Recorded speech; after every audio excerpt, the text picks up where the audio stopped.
Gauri Suryavanshi, S मराठीमध्ये आपलं स्वागत. वळूया आजच्या बातमीकडे.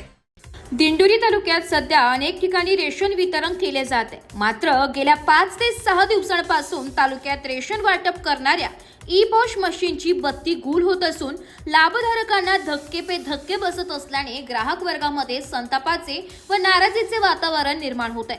पुरवठा विभागातील कामकाजातील गोंधळ सामान्य नागरिकांसाठी नित्याचाच भाग ठरलाय.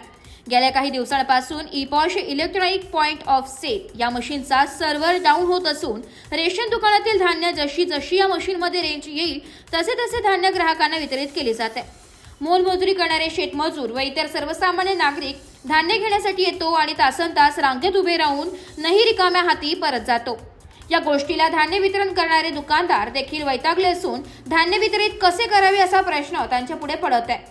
ताट तयार आहे मात्र जेवण करता येत नाही अशी परिस्थिती या दुकानदारांची व ग्राहक वर्गाची झाल्याचं सध्या पाहाव्यास मिळत आहे. केंद्र सरकारच्या राष्ट्रीय अन्न सुरक्षा योजनेअंतर्गत काही ठिकाणी 3 महिन्यांचे एकत्रित धान्य वितरित करण्याचे आदेश दिले. पावसाळ्यामध्ये लाभार्थ्यांची गैरसोय होऊ नये म्हणून हा निर्णय घेण्यात आलाय.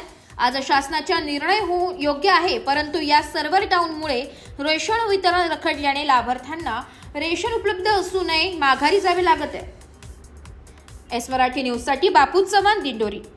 अशाच नवीन ताज्या घडामोडी जाणून घेण्यासाठी आमच्या एस मराठी न्यूज चॅनलला लाईक करा, शेअर करा, सबस्क्राईब करा आणि बेल आयकॉनला क्लिक करायला विसरू नका.